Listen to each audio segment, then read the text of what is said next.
variants. AIV 408, V150, etc. By the second, or with the states consisting of the floods, etc. That of the flood of sense desires, of the bond of sense desires, of the canker of sense desires, of sense desire clinging, of the bodily tie of covetousness, and of the fetter of greed for sense desires, is indicated by the first, and that of the remaining floods, bonds, cankers, clingings, ties, and fetters, is indicated by the second.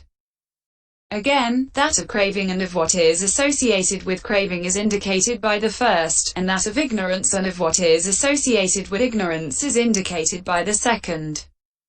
Furthermore, that of the 8 thought arisings associated with greed, 14, closing parenthesis, is indicated by the first, and that of the remaining kinds of unprofitable thought arisings is indicated by the second. This, in the first place, is the explanation of the meaning of the words, quite secluded from sense desires, secluded from unprofitable things. Single quote.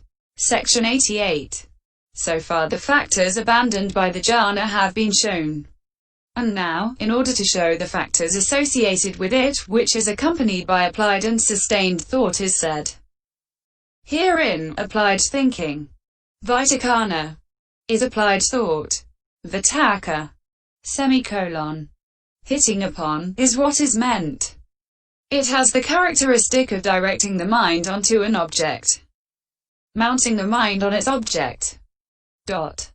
Its function is to strike at and thresh, for the meditator is said, in virtue of it, to have the object struck at by applied thought, threshed by applied thought. It is manifested as the leading of the mind onto an object. Sustained thinking, vicaraoa, is sustained thought. Vicara, continued sustainment. Anusancaraoa, is what is meant. It has the characteristic of continued pressure on, occupation with, the object. Its function is to keep conascent, mental states, occupied with that. It is manifested as keeping consciousness anchored on that object. Section 89. And, though sometimes not separate, applied thought is the first impact of the mind in the sense that it is both gross and inceptive, like the striking of a bell. Sustained thought is the act of keeping the mind anchored, in the sense that it is subtle with the individual essence of continued pressure, like the ringing of the bell. Applied thought intervenes, being the interference of consciousness at the time of first arousing thought. Like a bird spreading out its wings when about to soar into the air, and like a bee's diving towards a lotus when it is minded to follow at the scent of it. The behavior of sustained thought is quiet, being the near non-interference of consciousness, like the bird's planing with outspread wings after soaring into the air, and like the bee's buzzing above the lotus after it has dived towards it. Section 90. In the commentary to the Book of Twos 26 this is said. Applied thought occurs as a state of directing the mind onto an object, like the movement of a large bird taking off into the air by engaging the air with both wings and forcing them downwards. For it causes absorption by being unified. Sustained thought occurs with the individual essence of continued pressure, like the bird's movement when it is activating its wings for the purpose of keeping hold on the air. For it keeps pressing the object 27. That fits in with the latter's occurrence as anchoring. This difference of theirs becomes evident in the first and second jhanas. In the fivefold reckoning. Section 91. Furthermore, applied thought is like the hand that grips firmly, and sustained thought is like the hand that rubs. When one grips a tarnished metal dish firmly with one hand and rubs it with powder and oil and a woolen pad with the other hand. Likewise, when a potter has spun his wheel with a stroke on the stick and is making a dish, his supporting hand is like applied thought, and his hand that moves back and forth is like sustained thought. Likewise, when one is drawing a circle, The pin that stays fixed down in the center is like applied thought, which directs onto the object, and the pin that revolves round it is like sustained thought, which continuously presses. Section 92. So this jhana occurs together with this applied thought and this sustained thought, and it is called accompanied by applied and sustained thought, as a tree is called accompanied by flowers and fruits. But in the Vibhaga the teaching is given in terms of a person 28 in the way beginning. He is possessed, fully possessed, of this applied thought and this sustained thought. Viv 257. The meaning should be regarded in the same way there too. Section 93. Born of seclusion. Here secludedness. Viviti is seclusion. Vivika. Semicolon. The meaning is disappearance of hindrances. Or alternatively, it is secluded. Vivita. Thus it is seclusion. The meaning is the collection of states associated with the jhana as secluded from hindrances. Born of seclusion, is born of or in that kind of seclusion. Section 94. Happiness and bliss. It refreshes. Pinayati. Thus it is happiness. Piti. It has the characteristic of endearing. Sampayana. Its function is to refresh the body and the mind. Or its function is to pervade. Thrill with rapture. It is manifested as elation. But it is of 5 kinds as minor happiness, momentary happiness, showering happiness, uplifting happiness, and pervading. Rapturous happiness. Herein, minor happiness is only able to raise the hairs on the body. Momentary happiness is like flashes of lightning at different moments. Showering happiness breaks over the body again and again like waves on the seashore. Section 95. Uplifting happiness can be powerful enough to levitate the body and make it spring up into the air. For this was what happened to the elder Mahatissa, resident at Puavalika. He went to the shrine terrace on the evening of the full moon day. Seeing the moonlight, he faced in the direction of the great shrine at Anuradhapura, thinking, at this very hour the 4 assemblies 29 are worshipping at the great shrine, by means of objects formerly seen there. He aroused uplifting happiness with the enlightened one as object, and he rose into the air like a painted ball bounced off a plastered floor and alighted on the terrace of the great shrine. Section 96. And this was what happened to the daughter of a clan in the village of Vatakalaka near the Girikaudaka monastery when she sprang up into the air owing to strong uplifting happiness with the enlightened one as object. As her parents were about to go to the monastery in the evening, it seems, in order to hear the Dharma, they told her, "My dear, you are expecting a child. You cannot go out at an unsuitable time. We shall hear the Dharma and gain merit for you." So they went out. And though she wanted to go too, she could not well object to what they said. She stepped out of the house onto a balcony and stood looking at the Aukasasatya shrine at Girikaudaka lit by the moon. She saw the offering of lamps at the shrine, and the 4 communities as they circumambulated it to the right after making their offerings of flowers and perfumes. And she heard the sound of the mass recital by the community of Bhikkis. Then she thought, how lucky they are to be able to go to the monastery and wander round such a shrine terrace and listen to such sweet preaching of Dharma.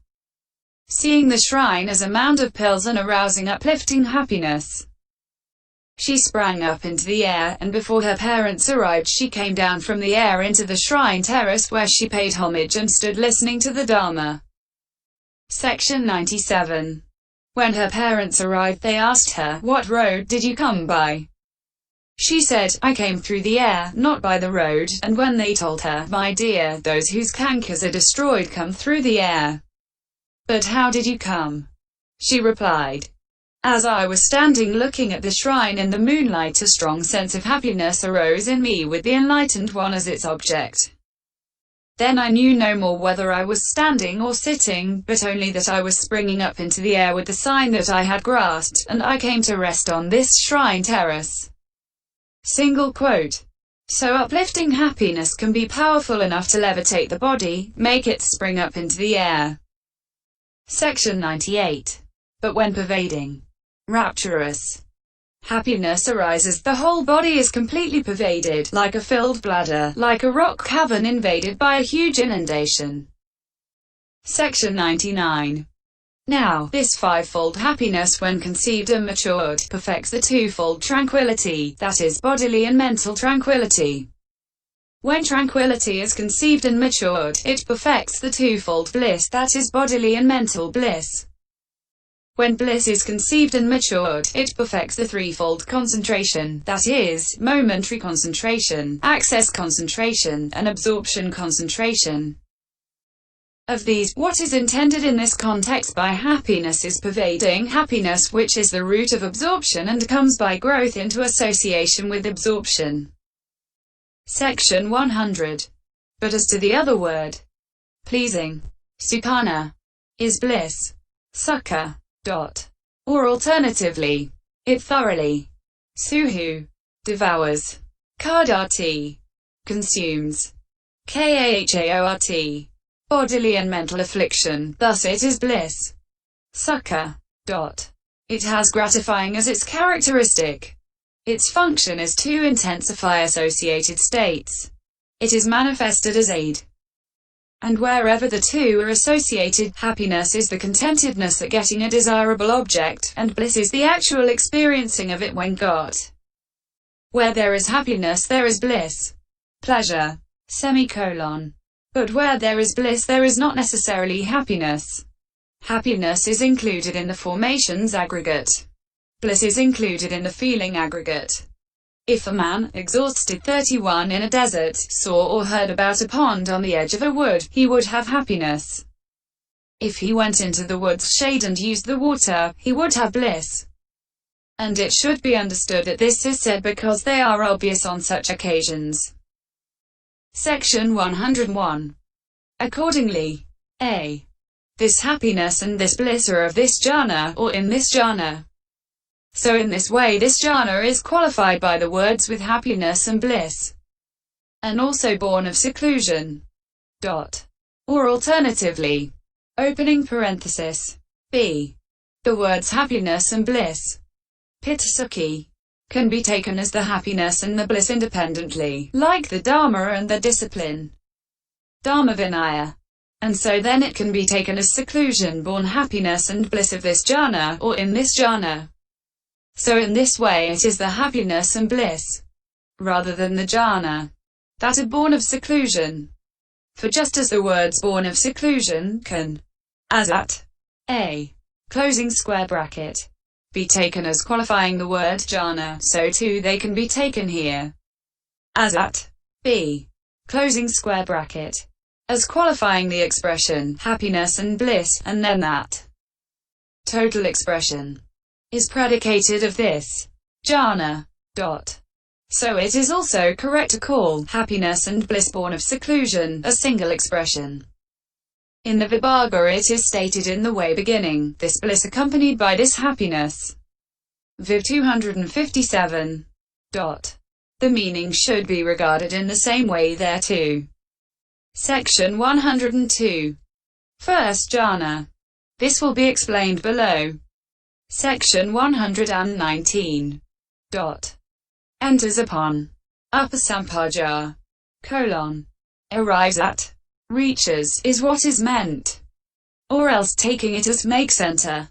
Upasampadayitva, then producing, is what is meant. In the Vibhaga this is said, enters upon, the gaining, the regaining, the reaching, the arrival of, the touching, the realizing of, the entering upon. Upasampada, the first jhana. Viv 257. The meaning of which should be regarded in the same way. Section 103. And dwells in, viharati, by becoming possessed of jhana of the kind described above through dwelling in a posture favorable to that jhana.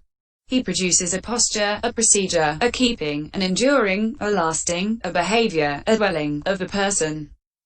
For this is said in the Vibhaga, dwells in, poses, proceeds, keeps, endures, lasts, behaves, dwells. Hence dwells is said. Viv 252. Section 104. Now, it was also said above which abandons 5 factors possesses 5 factors. Section 79. Cf. MI 294. Herein, the abandoning of the 5 factors should be understood as the abandoning of these 5 hindrances, namely, lust, ill will, stiffness and torpor, agitation and worry, and uncertainty. For no jhana arises until these have been abandoned, and so they are called the factors of abandoning. For all the other unprofitable things too are abandoned at the moment of jhana, still only these are specifically obstructive to jhana. Section 105. The mind affected through lust by greed for varied objective fields does not become concentrated on an object consisting in unity. Or being overwhelmed by lust, it does not enter on the way to abandoning the sense desire element. When pestered by ill will towards an object, it does not occur uninterruptedly. When overcome by stiffness and torpor, it is unwieldy. When seized by agitation and worry, it is unquiet and buzzes about. When stricken by uncertainty, it fails to mount the way to accomplish the attainment of jhana. So it is these only that are called factors of abandoning because they are specifically obstructive to jhana. Section 106. But applied thought directs the mind onto the object. Sustained thought keeps it anchored there. Happiness produced by the success of the effort refreshes the mind whose effort has succeeded through not being distracted by those hindrances. And bliss intensifies it for the same reason. Then unification aided by this directing onto, this anchoring, this refreshing and this intensifying, evenly and rightly centers. 3. Closing parenthesis. The mind with its remaining associated states on the object consisting in unity. Consequently, possession of 5 factors should be understood as the arising of these 5, namely, applied thought, sustained thought, happiness, bliss and unification of mind. Section 107. For it is when these are arisen that jhana is said to be arisen, which is why they are called the 5 factors of possession. Therefore it should not be assumed that the jhana is something other which possesses them. But just as the army with the 4 factors, Vin IV 104, and music with the 5 factors, MA 2300, and the path with the 8 factors, Eightfold Path, are stated simply in terms of their factors, so this too should be understood as stated simply in terms of its factors, when it is said to have 5 factors or possess 5 factors. Single quote. Section 108. And while these 5 factors are present also at the moment of access and are stronger in access than in normal consciousness, they are still stronger here than in access and acquire the characteristic of the fine material sphere. For applied thought arises here directing the mind onto the object in an extremely lucid manner. And sustained thought does so pressing the object very hard, and the happiness and bliss pervade the entire body. Hence it is said, and there is nothing of his whole body not permeated by the happiness and bliss born of seclusion. DI 73. And unification too arises in the complete contact with the object that the surface of a box islet has with the surface of its base. This is how they differ from the others. Section 109. Although unification of mind is not actually listed among these factors in their summary version, beginning, which is accompanied by applied and sustained thought, Viv 245. Nevertheless it is mentioned later in the Vibhaga as follows. Jhana, it is applied thought, sustained thought, happiness, bliss, unification, Viv 257, and so it is a factor too, for the intention with which the Blessed One gave the summary is the same.